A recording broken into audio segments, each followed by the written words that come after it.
శివుడు ప్రతినిత్యం సంధ్యా సమయంలో నృత్యం చేస్తాడని చెబుతారు. అయితే భూలోకానికి కైలాసానికి మధ్య ఆ సమయాలలో వ్యత్యాసం ఉంటుంది కదా, దాన్ని ఎలా తెలుసుకోవాలి?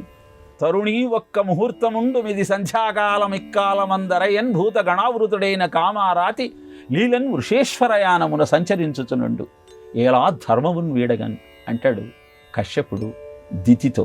సంధ్యా సమయంలో శివారాధనకే ప్రాధాన్యత ఇవ్వాలన్న సత్యాన్ని తెలియజేస్తూ, కైలాసానికి భూమండలానికి కాలంలో వ్యత్యాసం ఉన్న సత్యము నిజమే, కానీ భగవంతుడు ఎక్కడ లేడు.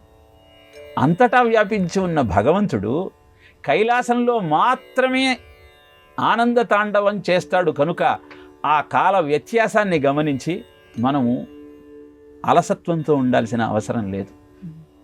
సంధ్యా సమయము అటు పగలు ఇటు రాత్రి కానటువంటి ఒక ముహూర్తం.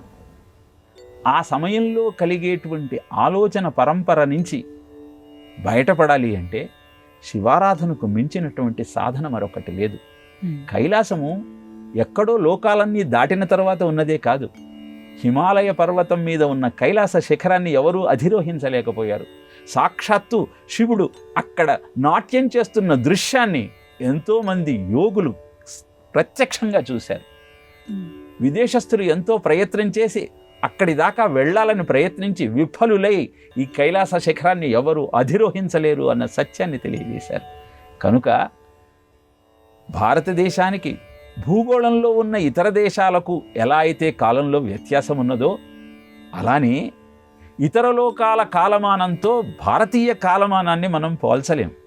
కానీ సర్వశక్తిమంతుడు, సర్వజ్ఞుడు, సర్వవ్యాపి అయిన ఆ సర్వేశ్వరుడు నిరంతరము కావాలనుకుంటే మనకు కనపడుతూనే ఉంటాడు. అలా ఆ స్వామి దర్శనంతో జీవితాన్ని ధన్యం చేసుకోవాలని భావిస్తే నిషిద్ధ కర్మలను పక్కకు పెట్టి స్వధర్మాన్ని నిర్వర్తిస్తూ నిత్య నైమిత్తిక కర్మలను ఆచరిస్తూ ఆ తాండవాన్ని కనులారా చూడాలన్న కాంక్షతో ఆయనను ఆరాధించే ప్రయత్నం చేద్దాం.